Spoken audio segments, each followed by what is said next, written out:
What's up, everybody, and welcome to another episode of the Abundance Podcast. So, here with us today, we have Carter McCausland, a very interesting guest. So, Carter is a Marine and a seasoned entrepreneur focusing on small business acquisition, and he is the co founder of two different investment funds. So, what's up, Carter? How are you, man? Doing good, Alexi. How you been, man?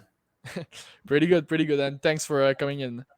I appreciate it, man. Pleasure to be on here and a pleasure to get to talk with you again. I know last two times we met, we haven't gotten to spend as much time together as we wanted, so I'm glad we're getting to kind of do it on this forum.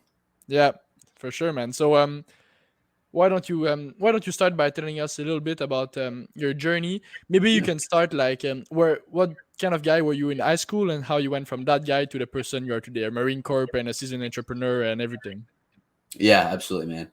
So it's kind of funny in high school. I've always been around and been interested in business. Been around it to a degree, but I can't say like if you ask most people how I was in high school. I think Alex Hormuzzi talked about it. Probably not the best person, honestly. I think most people would be very surprised, and most guys when I go back, like really, like this is what you're doing in the business world now. Like honestly, kind of figured like you'd be dead by now. Kind of joking, kind of not, but so funny enough, I don't think I've said this.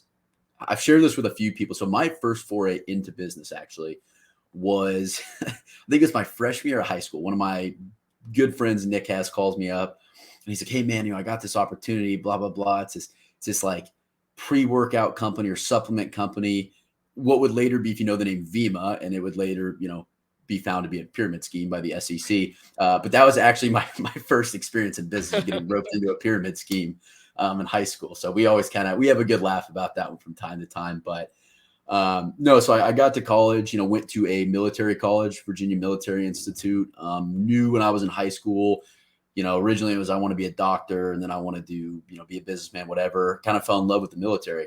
Honestly, I think just the lifestyle of traveling. I was, definitely somebody who needed, I think, direction. Somebody who needed like strict accountability. So the military seemed like the logical solution there. So you were partying a And it lot? just, oh yeah, high school, 100%. Yeah, I'm sure if you ask my mom, she would absolutely agree with that one. But yeah, I just needed that, man. I was not somebody who was mature at that age to go into college and be like, oh yeah, go figure it out. Like without structure, I'm very much 100%, 110% or 0% kind of guy. Like without structure, yeah, I probably would have, I maybe would have made a killer homeless guy, but that's probably where I would have ended up, frankly. So from there, though, go to a military college, loved it. At first I kind of didn't know what to think. I think I only visited once before I went there. But honestly, greatest decision I ever made. Met some of my best friends in the world. I think I feel like I was always decently intelligent, so I didn't have to really try very hard in school and high school. But VMI was the first time, and I think a lot of people who went to VMI experienced this, where it was like, you are no longer not only the best, but there is not enough time in the day to be the best at everything, to be very good at everything. So it taught us time management more than anything. That's something I think I've taken, probably the biggest lesson I learned from there that I've taken into the business world, into the entrepreneurship world. This idea that rarely are things going to go well. So perseverance, counts for a lot. But when I was there, I met actually one of my best friends and who is a partner on pretty much every business venture I've done to date, minus the multi-level marketing scheme in high school. Grant LaRock, he's a phenomenal human being. Believe it or not, he actually was yelling at me when I was a freshman. We called them rats. So all the second classmen, the sophomores, the juniors, the seniors were our instructors. And Grant was one of those phenomenal individuals that I'm lucky enough to be yelled at. And we developed this relationship, after my, I think, sophomore year, really. Started traveling to, I think our first trip, we went to, Ireland, Barcelona, we did Europe, and then we did New Zealand, Australia together. So every time we'd go, he was interested in the business world too. And every time we'd go, we'd become a little closer, go on a trip or spend another weekend together. And slowly we started coming to the point where we're like, hey man, we should like, I think we're both decently intelligent. We have some good ideas. Like, why don't we, let's kind of think of something, think of a business or think of a problem to solve. And it was on one of those trips actually in I want to say an Irish pub in, I think it was maybe Melbourne or Sydney, Australia. And we were at VMI, your freshman year, you show up. Grant and I didn't come from military families. So when you show up, before you show up, they give you this little handbook and they tell you all this stuff to bring. Well, if you're not in the military and your dad or mom wasn't in there, how do you know what the difference in the right socks to wear, the right boots to wear? So organically, this idea kind of comes into our heads of like, okay, if we didn't know that stuff, probably a lot of other people don't too. So our first idea at our first company, Grant's actually, I think, the official founder, and then brought me on about 6 months after, was starting to sell military supply gear to the senior military colleges. So that's VMI, that's the Citadel, Norwich, Texas A&M, Virginia Tech, all those kind of schools. So he starts drop shipping the equipment, brings me on, and we decide, we're like, hey man, why don't we offer what's called a rat pack? VMI, the freshmen are called rats. So our idea behind a rat pack was, okay, we put all these items a kid needs to get, a rat, put them all into one single pack. We make a healthy margin on them, but because we're buying in bulk, the families are getting a discount. They're not having to go out and find this stuff themselves. They don't have to take all the time to figure out what the best products are, because we as the experts who have used it and been through it, right, we're able to kind of put our expertise into the pack itself and give them the correct gear. So that was our first company. That was our first kind of thing together. So from there, Grant graduates from VMI. I graduate in 2019, and we start getting into real estate on our own too, some long-term rentals, duplexes, tries, quads. I don't think either of us had gotten into short-term by that point. But from there, we kept doing that, kept doing our own thing, growing. The company is called Fex Gear, our e-commerce military supply company. So we're growing that. But we also realized like, okay, we want to do more stuff in the business world. Well, I mean, I grew up in Kansas, so we grew up around a lot of, construction, oil and gas, that kind of stuff. So I definitely saw a lot of utility. I wanted to be less on the tech side, more on industrials, infrastructure, like tech changes with the season, man, changes with the weather daily. And I was somebody who didn't like investing in public securities and public markets. I always had a little hesitancy, putting my money into a company or a stock where, the CEO or whoever, right, like making these decisions that, are pretty, we'll call them inwardly focused, I guess, right? Like it's sure the company makes some money, but a select few shareholders make money, right? If the average person was getting rich off this stuff, we'd all be jumping up for joy every day investing in these things, but just wasn't the case. I lived through 2008. I saw my parents, I think lose a good amount, 401ks, all that kind of stuff. So that definitely increased my skepticism of public markets. So with that being said, we looked into small businesses, into things that were not small businesses in whole, but things that were impervious to the markets, public markets for the most part.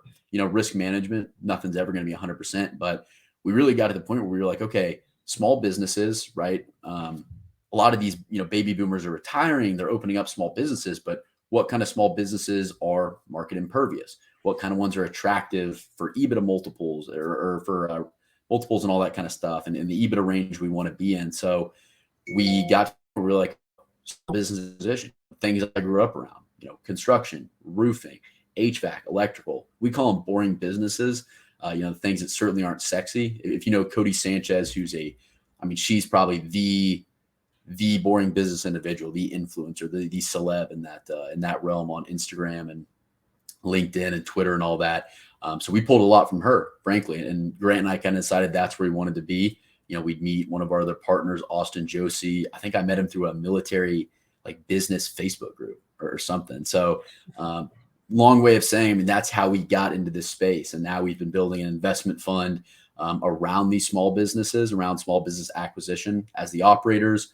And I was, met a guy, Jason Ehrlich, who brought me on as a GP to his fund at Fruition Capital when I was actually in Salt Lake through Fund Launch. So it's been a fun journey, and I've done a few deals aside from those two, some oil and gas stuff, some land development stuff, still real estate, just trying to diversify the portfolio with anything that is, in that industrials infrastructure realm.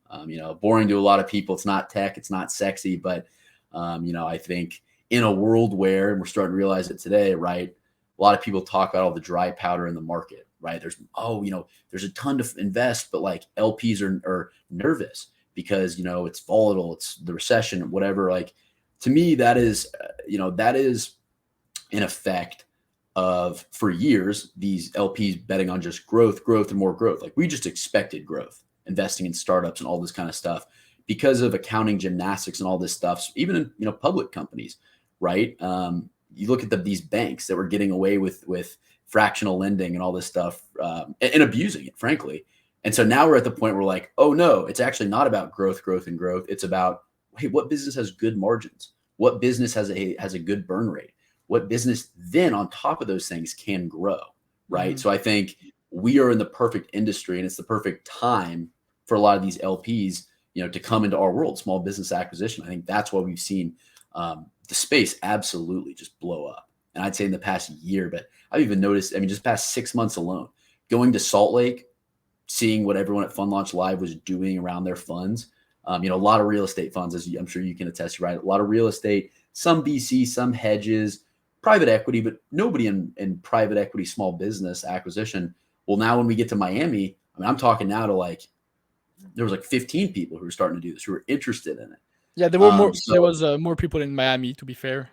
yeah, and there was, and maybe that's part of the reason, right? Because But I don't know. I had the same impression with hedge funds. Like in Salt Lake Yeah, City, when I went, I found like two or three or five max hedge fund guys, but in yeah, Miami there was like plenty more, and I think the Black yeah, Card group has grown since as well.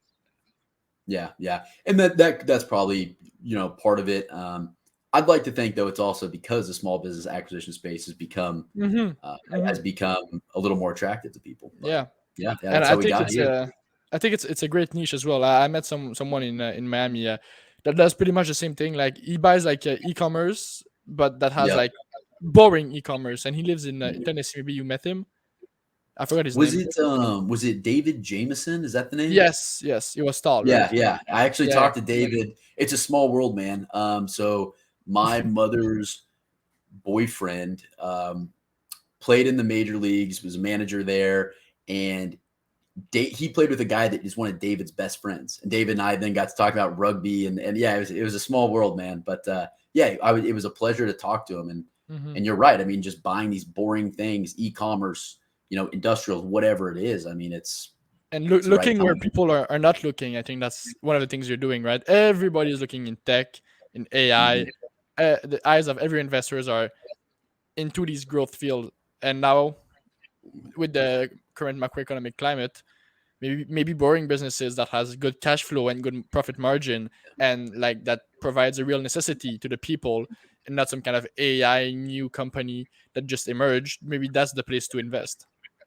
Exactly. I know Bridger talks about it, blue oceans, red oceans, all that stuff. But for us, it just, yeah, it came down to margins. It came down to where is everybody at. And for us too, we can buy these companies and they're going to cash flow, like you were saying. They have already good margins. They're established. Like, the theory is, if we buy a company um, without optimizing, like let's say it's in the fund where we go in and optimize and act as the operators. The theory is we should buy a company that is it's already been shown to been enduringly profitable, 10 years of returns, right? Going through COVID. So we know it's going to be profitable at a healthy margin. We're also wanting to go into optimize it. Yeah, sure. Put into place, CRMs, AI processes, automations, workflows, all that stuff. But we're already buying it and it's cash flowing well. In a VC fund, right? They're investing in 10 of these startups. They're hoping one hits unicorn status so they can then exit and pay people back. As to where, if we're paying those dividends, over time to our investors, one thing leading to another, a lot of times, that fund can end, your investors get their returns, and you can retain those companies. You don't necessarily have to exit. Again, there's nuances with that, but that was an idea for us, right? So then you've had somebody else pay for this company, in theory, that you acquired. They've gotten a healthy return back, but then you can retain the company. So that was very attractive to us. Yeah, and for LPs, that would be something I would be attracted to as an LP. Yeah, exactly. And the nice part is, like, COVID hits, and like you were saying with tech, um, hey, maybe you're not buying a MacBook, maybe you're not buying AI software, but I know what you are buying. You're going to get a new roof when a hmm hailstorm comes through. hmm And if that hailstorm, gets into the roof, gets under it, well, water in your drywall, you're probably going to need drywall replaced. So we're Yeah, doing these roll ups and these upsells where we're not just buying a roofing company, add drywall services into that, add gutter services into that, right? So it all plays into itself. And the upsells within it, when it's all under one roof, are phenomenal. So the roll up play, be it a vertical roll up or a horizontal roll up, is, that's where just we found we really wanted to be, and we've been pleased with it so far, man. Not all a rose garden at this point, but when you go in and buy a company and have to optimize it, you got to be ready to deal with some shit for sure. I don't know if I can say that, but you can yeah, for sure. You can always beep it out, right? I don't think I'm big enough for you to flag me. I love it. But yeah, so what's the difference between vertical roll up and horizontal roll up, as you mentioned? Yeah. So, and again, this is just, I've honestly never heard it called this. This is kind of just what I identified it as when I think of, vertical, all under one roof, horizontal, in the same path, but not all under one company necessarily. So a lot of times what we'll do with a vertical roll up, right? Say we buy a roofing company. We're not just going to offer, re-roofs or, different types of, shingles or TPO or that. We're also going to offer, right, those drywall services. We say, okay, if a bad storm hits, it's not just going to mess up a roof. It may mess up, the siding on a house. It may, mess up the paint. It may get under the roof and you have to have your drywall redone. So we're upselling, offering these services of drywall, of painting, of all this stuff that one event can then lead to multiple things having been done. How I look at it with a horizontal roll up is like, and this is, I'd say, more of a B2B kind of approach. So if we're working with a big general contractor, big construction firm, ideally, we want to offer a HVAC company, an electrical company, and a roofing company. Now, they're different companies, unlike the vertical approach. So the idea here is that we can bundle them and say, hey, for us, you're not just going to work with us once. We're actually going to offer you all three services at a discount for what you'd get them individually, right? So they're command and control because all of our companies are owned by us. They only have to go to one place to work out these timelines and work out, when the subs are coming and all that kind of stuff. They're going to save money. So their margins are increasing, and it's going to help them meet their timelines better because there's just less moving parts. So that's how I've kind of looked at vertical roll-ups versus horizontal roll-ups. I'm sure that's actually a thing, and I just saw it somewhere, but that's kind of how I've always thought about it. And I'd like to say maybe that was my idea, but I have very little confidence in that. I mean, it's smart whether it's your idea or not. I mean, it seems like a thing to do, especially with the horizontal roll up. So so that all of the companies would be in the fund. Yeah, ideally. And this is something like the great part too about Fund Launch and the fund community is that we are seeing what a lot of other people are doing, and kind of figuring out how we want to structure it. So we're doing a proof of concept with a roofing company out of Texas, Steadfast Roofing. The idea there is that's going to be our vertical roll up. So, we're going to have the roofing. One of my partners, Austin's actually heading down there, and we liquidated the company of some past employees that, were hiring mistakes. We'll call it, we've learned a lot with the hiring side of things now, and they just turned out to not be the right people for the job. So while Austin's heading down there, we're going to implement this proof of concept for operational optimization, the vertical roll up. And then from there, we're also going to be buying in the near future, an HVAC and electrical company. And then that's going to give us our proof of concept for a horizontal roll up. So, and ideally in the Texas area where our loan's located for those. So it's going to give us, again, when I say proof of concept, just a rep at doing this, saying, okay, what is this like, right? We had this theory. But we want to see, does it work? It's the same as a minimum viable product model for startups. You can't just say, I've got this great idea and it's going to work. Like, we think it's a great idea, and I've heard people have had success with it, but is it going to work with how we're approaching it? So that's our idea with those, which is nice because, we're not in any rush to set up to finalize Gonzo Capital Partners as a fund. I think the nice part is you can do some of these syndications first, get a rep at it, see what works.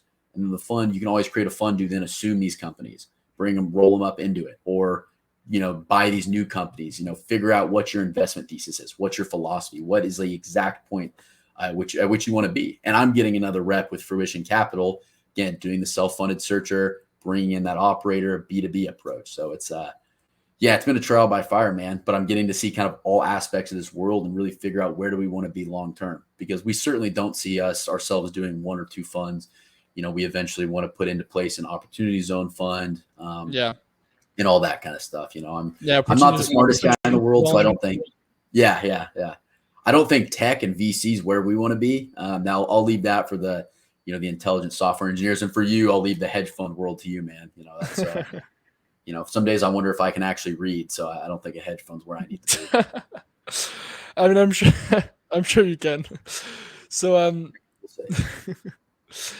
um yeah, so will you say that like one of the main things to optimize with these kind of businesses, these kind of boring businesses, right? So like roofing businesses or like trucking business or anything like that, Yeah. would you say that like marketing is a big place where you can optimize it, especially if you have a big e-commerce marketing Oh yeah. knowledge? Yeah, absolutely. That's one of the biggest things with these. Another word for these boring businesses is old economy businesses. And when you think about it, there's not a lot of variables to account for, right? So for years, how people looked at them, and when we talk about these baby boomers retiring, it's kind of a product of how they ran it. They didn't need a big technology presence. They didn't need a big marketing presence. They didn't need social media presence. They didn't need to dot their I's and cross their T's when it came to, accounting, right? Like a lot of the companies we're looking at, man, buying, when I say they're still doing accounting on pen and paper, they are. Like a lot of them aren't even using QuickBooks, much less workflow automations, through copy AI or stuff like that. So when we're looking at these companies, and we're not even thinking about optimization or efficiency in the initial, and we're seeing already good margins, and they're using cash in a great way. Well, then we go to efficiency, and we say, okay, well, we can go and how we have our approach, and I won't give away too many secrets because we kind of have our own white paper for how we structure our optimization process. But we look at people, then we look at processes, then technology. From day one, we go in, and how I always kind of tell our operations team is I think of it like first day you get to prison, and it's like a knife fight in the yard, right? Like you kind of have to establish, your dominance, not in a bad way, but in like okay, you're going to talk to every employee, and you're going to pull, if they have it, and if you can extrapolate it, data sets. Like we're very quantitatively focused. So, if I go into a company and I just look at a guy or a girl and be like, oh, they just look like a great employee, like that's not the right answer, right? We want to go into the numbers, because if the numbers don't tell us, like if they're a salesperson and somebody has the worst numbers, but I really like them, well, unfortunately, they're going to be let go. It depends if we're in the process and we've implemented processes to where we can say, okay, well, we're going to do a month of remedial training. And if you then don't get it and then aren't meeting goals, like, okay, well, then you're gone. But the thing to focus on first, again, is people. If you don't have the right people in place, it doesn't matter what processes you put in place. It doesn't matter what tech you put in place. So once we have the right people and we're starting to grow the company with the people, we want to be around, people that are of good character, that are candid with us, that are competitive, that are, a cohesive unit, and a lot of C words, right? Kind of, again, I can't say that I came up with those, pulled that from Alex Hormuzzi, who's a phenomenal resource.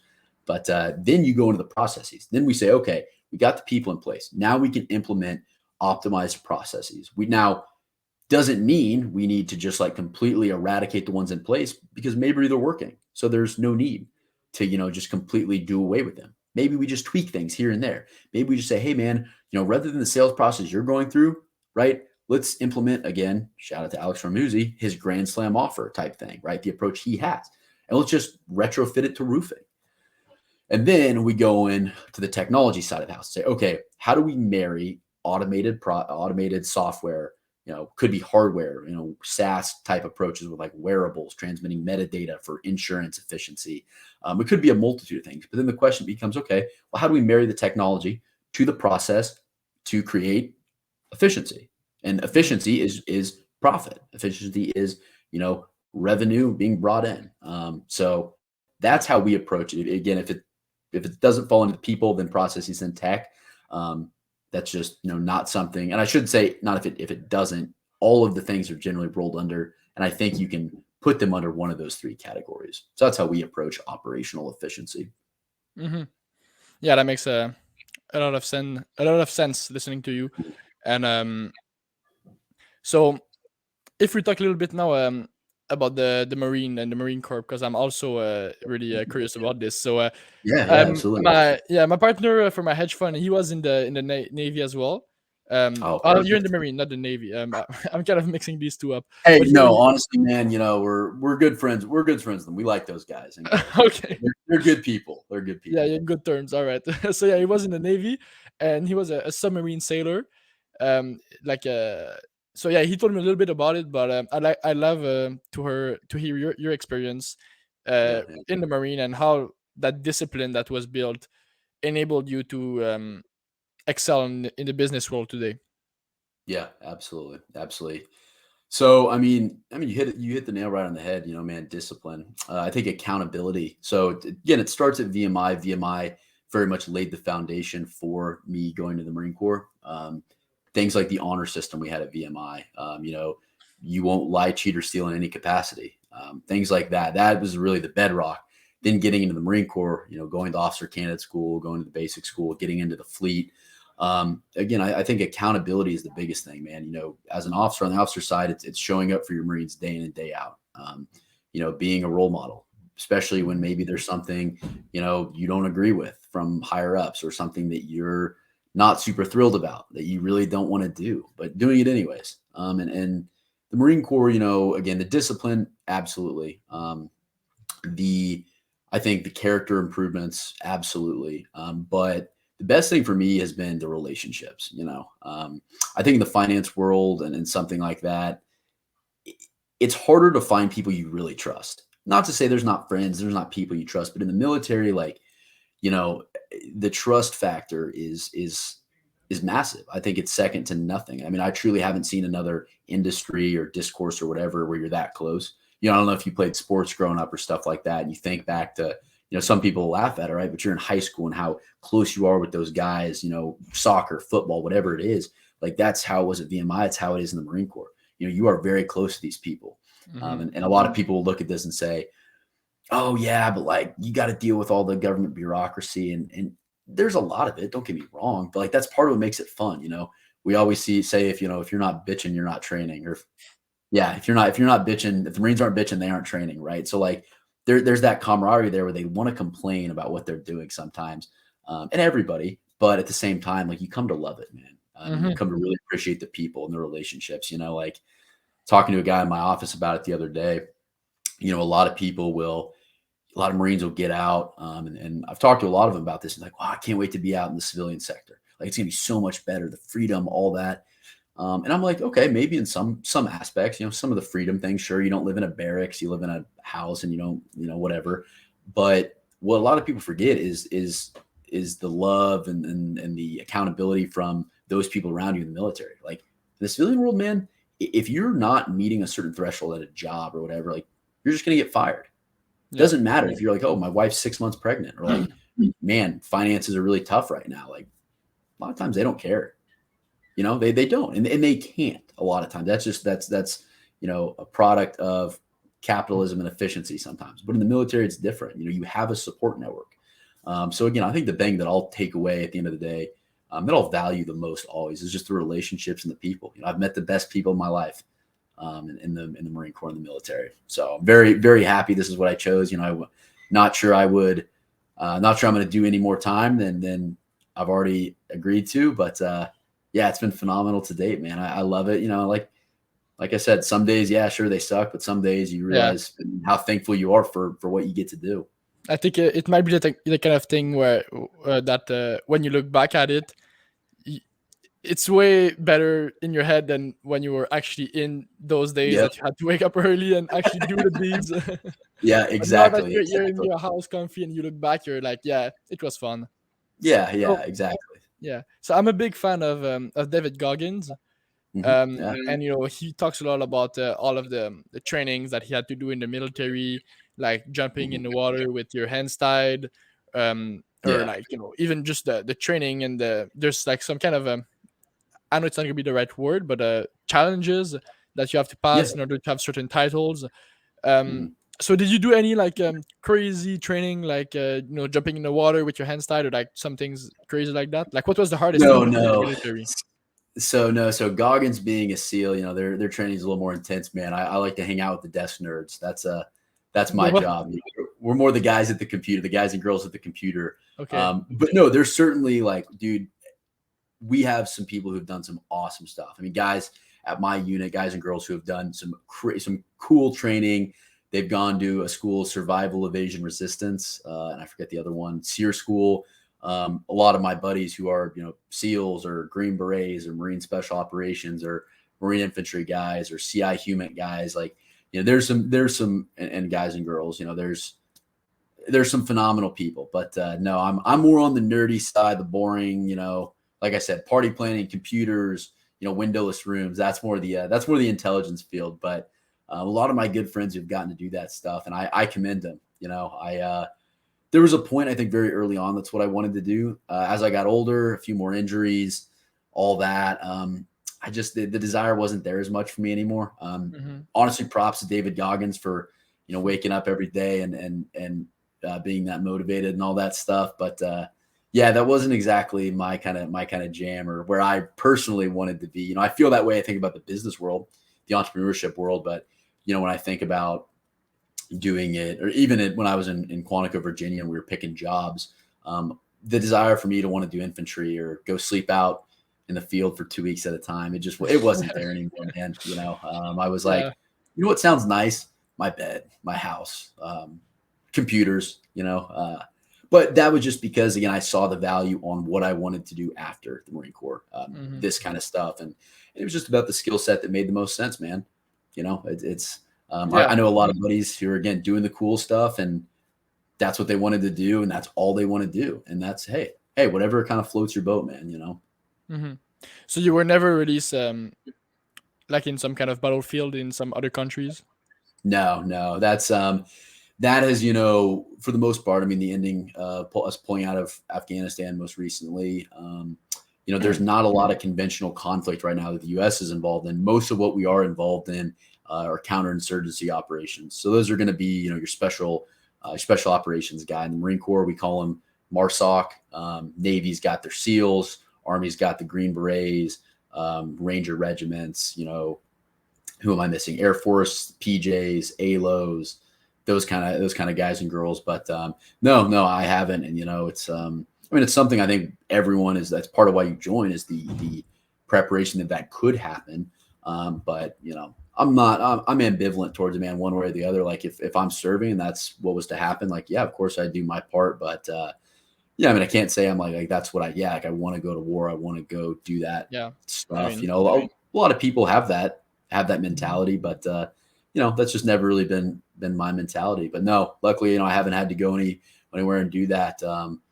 Like I said, just mostly party planning these days. But hey, somebody's got to do it. You know what I mean? yeah. And of course, when you watch like David Goggins, it seems fun to go to go and do these crazy trainings, but it's far Yeah, from fun, and it's like, man, yeah, it's something else. Like, yeah. And those people are. I mean, they're just built different, man. hmm.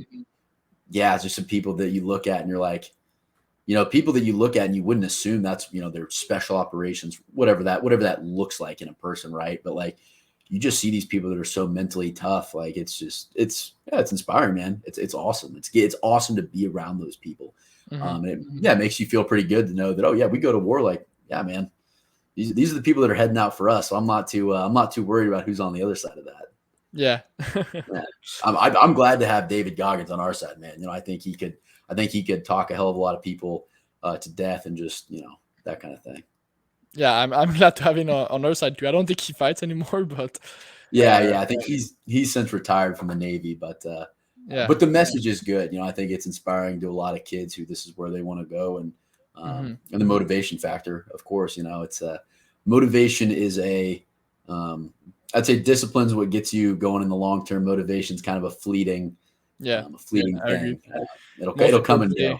yeah, most Yeah. people say like, yeah, you're motivated or something like this, but motivation has nothing to do with it, because everybody has motivation. Some people might have more, but that has nothing to do with it, because it comes and goes. It's Yep. not constant, and the thing you have to build is discipline. And that's why the army is great. It's not because it gives you motivation, it's because it gives Yeah. you discipline. And Mhm. motivation, as far as I'm concerned, is worth almost nothing. And it's all about like doing the deeds every day, Yeah. working every day. And it's not motivation that will help you work like 7 days in a week. Mhm. It might make you like work 10 or 12 or 14 hours in one day, but it's not gonna make you do it every day. So that's a big difference. Yeah, absolutely, man. It's certainly like, honestly, my motivation is demotivation. Like, that's just how my personality's always been. I've been like, God, this sucks, dude. Like, this is terrible. I hate this. But like to me, that's kind of like my version of motivation. I just throw in some Zen, throw in some, shout out to, by the way, Zen. Maybe I got to see if those guys can do a sponsorship, Zen. something. I've spent enough money through Zen. We'll have to talk to old Dan Pearson and see if Dan can get us a sponsorship for something. But between that and coffee, man, like that coffee, Zen coffee and demotivation is like my version. That's what makes my discipline. It makes me get through the work. So what's Zen? So, gosh, it's just like, it is. I mean, it's just straight nicotine, but I quit chewing a few years ago. So it's just between nicotine and caffeine, man. That's my daily regimen. That's all. That's the only motivation I need in this lifetime. Yeah. So then, how many hours are you working per day? Like, what stage are you right now on the fun, and how much time does it take of your day right now? Man, so it's funny. So we're actually kind of not doing it in line with fun launch right now. It's funny enough. So my average day, I wake up usually at 5, check some emails for the day. On my Sundays when I plan out all my meetings for the week, all that kind of stuff. Generally during the work week, waking up at 5, answering emails, getting ready for the day, into the office by about 8, on base. Physical therapy right now. I'm waiting for my 4th back surgery. So physical therapy day in and day out, E-stim, rehab, all that kind of stuff. Go in, work all day, try to catch a lift or some workouts during the day. If not, after work. Usually from like 5 to 8, I'm taking meetings. Could be meetings to raise capital. Could be talking to property managers or real estate agents, buying new houses, buying new properties. Could be talking to founders that I'm trying to invest in. I've started to do a little bit of angel investing on the side into some startups and founders and things like that I found that I really like. Could be talking, trying to call to Indonesia or on Indonesian time. Talking to one of my good friends there who's doing land development, trying to set up a offshore fund. Could be working on the actual other funds, efficiency of the portfolio companies and all that. It's busy, man. I'm usually not going to bed until about 12:30 and waking up at 5. It's and then catching up on sleep maybe on the weekends. It's definitely not optimal for my health at the moment. Yeah. So for now, you're only working from like 12 from midnight to from 5 p.m. to midnight. That's the only time where you're working actually on your business and on your fund. Yeah, that's it, man. That's it. That and the weekends. So part of what I have to learn to do now is just be purely efficient.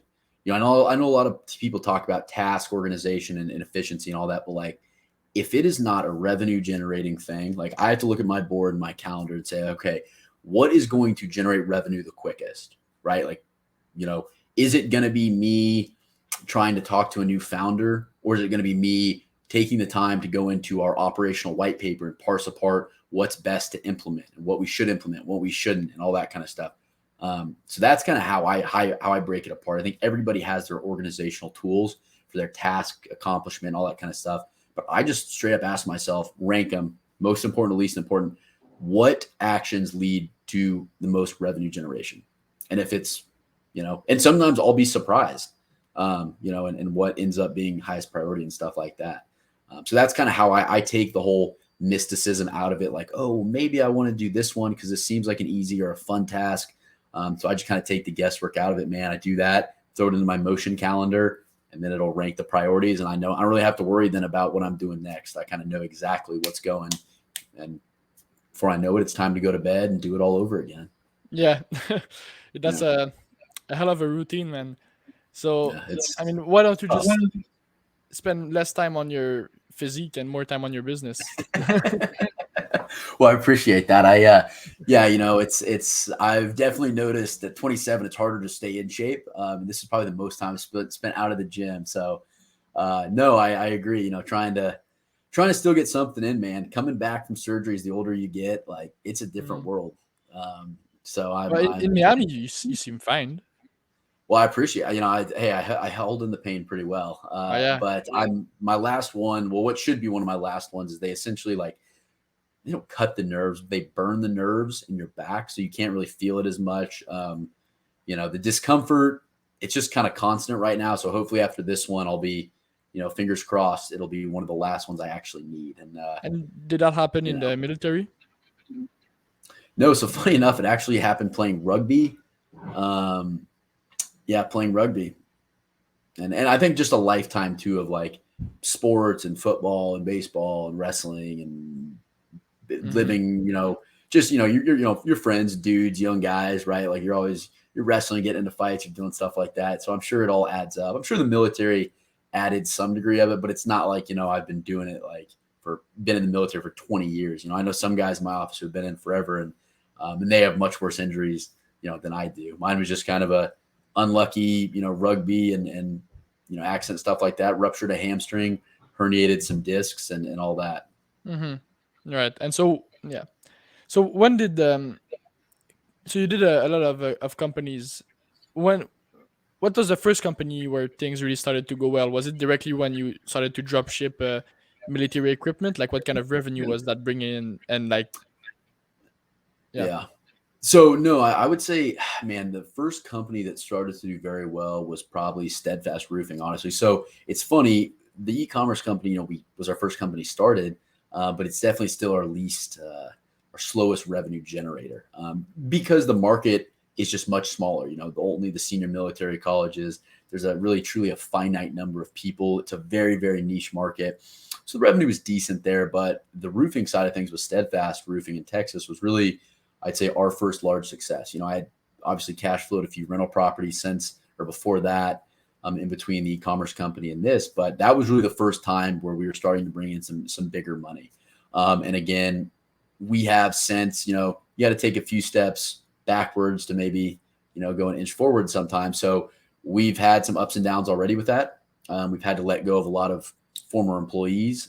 That's just in part our mistakes in hiring, things we're getting better at. So yeah, it has some ups, had some downs already, but each day it feels like we are getting closer to that operational efficiency. So we're really excited for what this next year is going to bring. We've got a lot of very interesting stuff on the horizons. Maybe if you have me back on in about a year, 6 months time, we'll be able to share some of that. But there's some phenomenal, things coming up that are going to result from that. So I'm excited to share those. But as far as the margins go and stuff on roofing, great. Like the cash flow, phenomenal.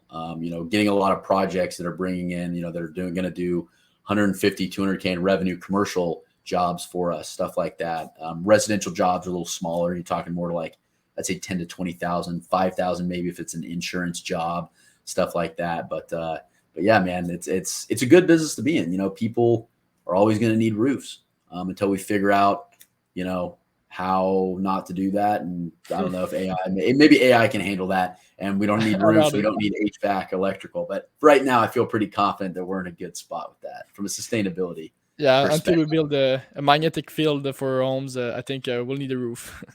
Yeah, exactly.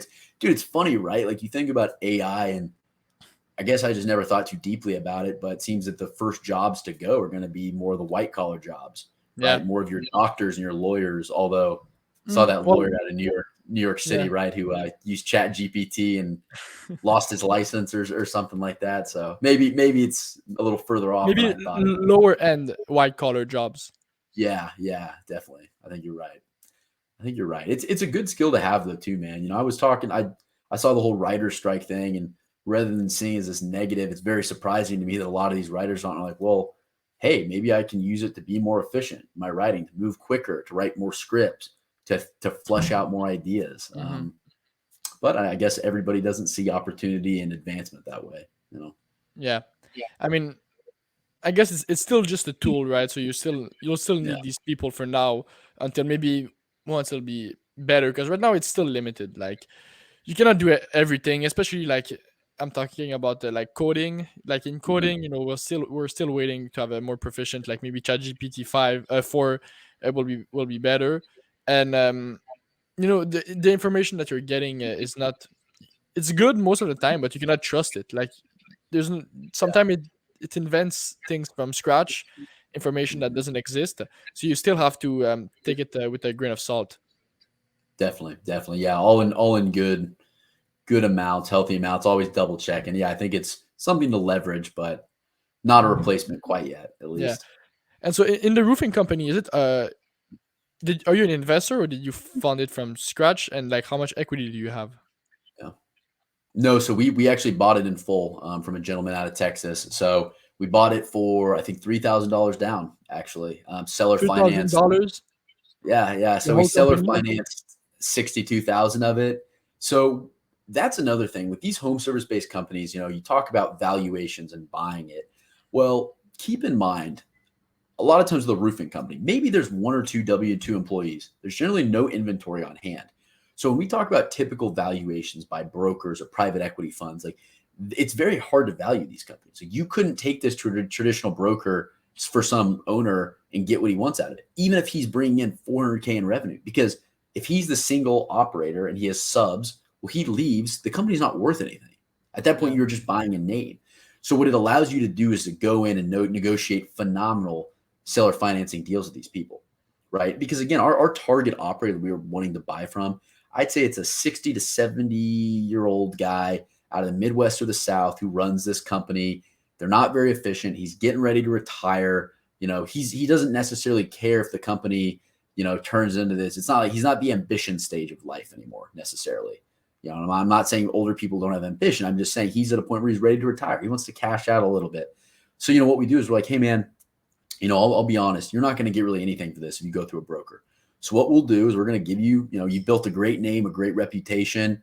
And ideally, we're looking in $1 to $2 million in EBITDA range. So it's a little different there because the company's a little larger. Maybe there are more W-2 employees, but we say, hey, we're really invested in this, in this industry. We're young, we're hungry. We got the zeal, we got time to kill, we've got the long hours to work. So we'll pay you a little upfront, right? Little down. Let's seller finance the rest of it. So what I mean with that is, right, like let's sign a profit sharing agreement to where maybe you stay on for 6 months and you show us the ropes of this business. And after we cover our operating expenses and we start hitting profitable points, you get 30 cents of every dollar until you're paid back in full. Maybe you say after 5 years, there's a balloon payment and like whatever you owe still, you pay them one time in full. Maybe you do it like that. But the point is you can get creative with the financing with this kind of stuff. So the sky's really the limit. And that's part of why we like to target this EBITDA range. Because also a lot of these owners don't know how to value these companies. And even Yeah. if they did, it wouldn't provide any value because that's not the reality of the company that has very few W-2 employees, no assets, no inventory, nothing like that. So yeah, we're able to buy them for just very little down. And really kind of, that's what makes the ROIs huge when you go in as the sole operator to make this company efficient. That's why you can get these crazy ROIs, talking 3,000%, 8,400% that we were looking at with Steadfast. That's kind of how you get to enjoy that. But don't get me wrong. There's a long process in there to make it efficient and to grow it and optimize it. But that's why they're attractive to us. So are you doing that same kind of a creative way of buying and evaluating companies with your fund as well? So the fund that's already set up through Fruition Capital, no. Part of the reason is because we are not the operators. So that's why the returns aren't necessarily, I don't want to call them as attractive. They're still very attractive returns, but they're not going to be as astronomical as when you go in and buy a company and then put in your process. And we are buying a company that's already fairly efficient with that. It's a B2B company that has good fundamentals. We've identified the operator in place. They've got a good growth strategy. I'd say on the other side of things, we're looking a little more like it's got a good history. It's got good financials and all that, but it's a little more distressed in the sense of less optimized. So less of a marketing budget. They're still doing the pen and paper approach. So I'd say they're two sides of a different coin. The Fruition Capital one where we're, doing the self-funded searcher, that putting in that operator that's not us into place, the company's a little more efficient. And then the other fund that we're building, we really like with the roofing company, we really like to kind of go in and just get those crazy ROIs. So I feel like it's playing both fields, just seeing what we like more. And so on your new fund that you're starting right now, what's your target ROI? Yeah. So I'm not going to share that yet because we want to see if what we got, the first ROI on this first company, on this roofing company, was a fluke. So the long story short is we are going to implement this white paper we have, flush it out. Then we're going to double test it on another company, maybe an HVAC company. And if we're still seeing this same very, very high, like 8,400% ROI that we saw in the first company, that's where we're going to be like, okay, this is interesting, because when you think about funds and structures, fee structures, say, we could charge 2% management fee or no management fee. And we could say maybe our target to investors is 40%, right? Conservatively, very conservatively based on those numbers. Well, that's higher than a lot of, I'd say, more aggressive numbers from other funds. So, and then if we did like an 80-20 split where we were in a performance fee where we're taking 80% of every dollar after 40% or whatever it is annually, and our target is proved or our ROI is proved to be that 8400% or something like crazy like that, well, then you're starting getting some very ridiculous numbers. So we want to make sure we have another proof of concept with that operational white paper before we hit our projected ROI. And that'll be an ongoing conversation. I think this is, I know a lot of people differ on their approaches with this, 2% management fees, 5% management fees at all, performance fees, 80-20 splits, 50-50 splits. So that's kind of something we're running the numbers on right now. But the most important thing to us is good returns for our investors. I'd rather get investors paid, money, like I'm not necessarily doing this for the money. Sure, the money's great, but it's more the love of the problems, love of the game kind of thing, man. Like we're here to make our investors rich and make some money while we're at it too, to keep doing this thing. So, I think if we can show them a very, very, very attractive return, and I'm already confident it's more attractive than what other fund types can provide, I think we can build more of a following in this realm, because SMB acquisition, we'll call it this micro private equity niche. It's still so undertapped. Like nobody is here doing this stuff, man. So if we can start to make a name among LPs and investors and eventually bigger private equity firms buying these, or start doing bigger cap raises for these funds, like we've got a third fund in the works that we're bringing the pieces on right now at a much bigger capital raise. So, we're starting to gain some traction, and I think it's going to be a really exciting future with all that being said. Yeah, because the main thing that sparks to mind for me as when you talk about your second fund, so the fund you're starting up right now, and Yeah. you talk about them. So first of all, it's great that and it's kind of funny that you target these, like, I would say non-creative company, like these old school boring companies. But Call you get them as they are, boring. yeah, Absolutely. but then you get these crazy returns like 40% and like 1,000% with the first one and more, because you're not creative in the actual company, but creative in the way you're buying and acquiring it. Um, but then the question is like, can you scale this? Because it seems like the way that you acquired the first company is great, but like, could you scale this to like 100 companies and like with $100 million fund? Yeah. So that's kind of the question, right? We bought that at a much lower EBITDA range than even 1 to 2 million.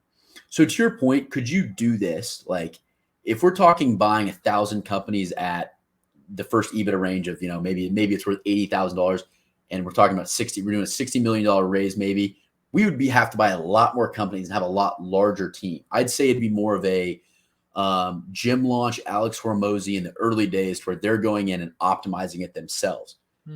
So I'd say no. Yes and no. It's harder to do. We would have to hire out a lot of personnel within the fund, or we'd have to come up with a very efficient system to where we took our white paper approach and we taught the current owners, or we did some land lease type, agreement for an operator or something like that. I don't think it scales that well. So like we're still kind of going over different structures. Maybe we just do a few of these syndications that we own outright as a diversification play, getting good returns. Maybe we try to do 1,000 of those in a $60 million fund. Maybe we try to buy 100 more optimized companies, but at a higher EBITDA range. So obviously the bigger companies you buy, theoretically, the more efficient they're going to be and the lower your returns are going to be. So it's a question of, okay, if you raise $60 million, do you want to do something that takes a little less legwork but doesn't get as good of returns, but it's maybe more stable? Or do you want to develop the operational approach, buy a few more companies where there's more value add opportunity? So it's definitely a spectrum. I don't see it as like, it's not black and white. You can start on the crazy end of the spectrum where I'd say Steadfast was at, or you can start on the other end of the spectrum to where that other fund, Fruition Capital, is at, where it's like, we're just a minority owner in the company, providing some capital, getting us still a public market beating return. So it's all about what's your risk profile and how much time do you want to put into this stuff, because again, everything we've learned from that first company, we're getting more efficient at it, but it's still going to take if we follow our white paper to a T, that's still going to take us 12 weeks to make a company very efficient to where we want it to be, It's nothing. right? 12 weeks. 12 weeks. Yeah. And it's truly, to some people, they're like, dude, that's crazy. To us, though, I think the trade-off of 12 weeks, and that's only 4 people on our operations team in total that are going to be working on that over 12 weeks. So, some people, it just depends on what your risk profile is. Some people don't want to go get their hands dirty and travel to Texas and do this kind of stuff, but that's what we like doing. So, that's where we Yeah, and kind of found our home. for investors, if you're doing this like the less scalable option and really focus on the operation and really focus on acquiring a few companies, a few small companies, and acquiring them with a really creative way of buying it, Mhm. of evaluating them, um, for investors is it's way more attractive than just being a more classic big equity fund, private equity Yeah. fund, where you would like just basically just be a minority holder and do nothing much. You would get like Mhm. maybe 20, 25, 30% return, maybe more. But as an investor, the smaller the fund is, as Mhm. a rule of thumb, the better it is. Most people really don't consider this because it seems more risky because it's a smaller fund.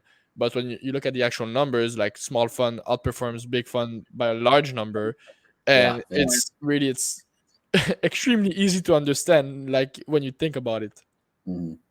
Yeah, absolutely, man. And that's something we've gone back and forth with, like the fund, Gonzo Capital Partners, that's going to be like a $3.2 million raise. The other Mhm. fund fruition is like a $5 million raise. So these aren't large funds. And some people have been like, hey, man, maybe a $60 million raise on that other fund makes sense. Maybe it doesn't, but to your point, yeah, I don't think just because it's a larger fund and there's more capital flowing, like it's all about your returns. That's why we want to be in this industry, the investment fund world long term. So like we want to get this nailed down at smaller fund sizes. I Then think we that's can smart. always Yeah. scale. Yeah, I'd rather do that than fall on my face at a $50 million fund with some LP. Like, it's like, dude, what have you guys done before this? Show me your experience, show me your track record. So I'd like to be able to say, like, here's what I've done at the smaller numbers. It's going to be a different game at these larger numbers, but at least I've experienced it at this step prior to coming here. So hmm yeah, I think it's all. I mean, it's a long term wealth generating game. I don't think it's a quick game. It's not overnight, but it's certainly something that's you got to get good at. I didn't go to Harvard. I don't have an MBA. Shout out to the people who do, but like I don't think it's necessary in this world and in our world today. Yeah, But especially yeah, in that's kind of business. where we want to be at. Yeah, absolutely, man. I walked in. I don't think I told you this part. I got basically a major in reading. International relations in college. I walked in like to my first class as an economics and business major. My dad actually had one of the teachers when he was at the University of Kansas in the late 80s. So like we were reading out of some textbook that was maybe from like 1990. I was like, yeah, man, I could probably learn a lot of this on Google. Not disparaging econ programs at all. I'm just saying that was my approach. I was like, dude, Google, YouTube, LinkedIn Learning, like, hmm I And think you can be experience taught a and lot. getting actually started. Like, some people are. I didn't go to college either, and I didn't. Except for my hedge fund, I don't have a lot of business experience. But Yeah. a lot of people with a lot of business experience are saying, well, the person you're learning from at the university, your business teacher, how, how many business did he start? Probably none. How Yeah. rich is he? Probably broke. Like, it's kind Yeah. of counterintuitive to, if you want to learn, accounting Mm-hmm. or law or medicine, sure. But if you want to learn business, I think it's way better to get experience. 100%. Yeah. You just got to go out and do it, man. And you've got hmm to go out and fail. Like initially with some of our companies, like I was pissed, man. Like we were having issues, hiring issues. I was like, guys, we're not stupid people. Like, what are we doing wrong? We just hadn't accepted the fact yet that like we were making mistakes, hadn't identified them, and hadn't been willing to change. So what we've learned from making those mistakes early on, like I thank the Lord that we made those mistakes now because now we're doing much better. Things are on the scaling up, right? And it's just necessary. You got to go and you got to fall on your face. You got to make mistakes. You got to just give it effort, man. Like it's not hard. It's just I think it's pretty easy in our generation too, considering, I don't want to say we're necessarily a softer generation, but like I think that has some credibility. I think there's a lot of people who just trying has almost become like not cool or something today. Like I've had people look at me like, why are you doing that? Like kind of like scoffing their face, sticking their nose up in a way. But it's like, I don't know, man. Like, what's the worst case scenario? That I die and I can't take any of the money with me? And I tried. Like, sounds good to me. I don't know, whatever. Like, so yeah, no, man. I just think it's going to be so much easier in this generation to be successful. You got to try a modicum of effort, and I I never think, thought and about so, it that way, because a lot of people are saying kind of the opposite. Like, yeah, today really, everything's been done. Like, you cannot invent something, or like, everything is, which I don't agree with. But I yeah, didn't really hear someone say that. Like, well, of course, I agree with that. Our generation, as a whole, in the East is in the West, sorry, like in mhm. America and Europe and Canada, we're pretty soft. I like to zoom in there. Nice. Yeah, we're pretty soft, and that's true, especially with like the new generation, even younger than me. They're gonna grow up with the social media and TikTok and everything. So Yeah, I think it's motivating to think about it this way, that most people are not even trying and are yeah. hooked in the social media world. Yeah, because I mean, exactly, and I think social media, it promulgates a lot of these issues because, especially when you talk about like people having mental health and stuff like that. I think again, I'm no doctor, so this is not I'm not saying I'm all encompassing and or all knowing, but I think a lot of it is continued and started by these mental health issues because people see all these other people on these influencers doing fake stuff. I mean, how many stories do you hear about people, in Los Angeles who go to these hangars? They're not even real jets. They're just like photo shoot setups. And they're taking pictures in jets and crossing their legs. And here's a glass of champagne, or like, but like when I was in Los Angeles, like, I mean, I remember, you go to some of these nice restaurants, you see these celebrity Instagram, whoever, and they're just on their phones. Like they're not talking. They're not like interesting people. You don't like necessarily want to be around them. But for some reason, a lot of people are obsessed with them. And because social media has so much, because everyone's on social media now, I think the common theme is like, wow, everyone's like an influencer. Everyone's super successful. But like, Yeah. it's like in Miami, right? You see all these cars, Vegas, see these fast cars, expensive stuff. And like, how many people are really that wealthy there? I always joke with people. I swear, I'm like, dude, come to Wichita, Kansas.